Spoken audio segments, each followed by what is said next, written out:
सोनाच्या मातीची झुलले गंध वाडवडी रंग करेचा लागला रंग पाहणारे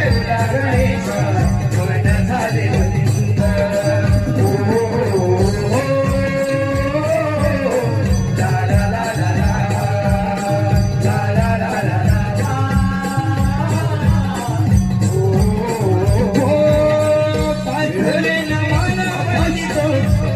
पांडवा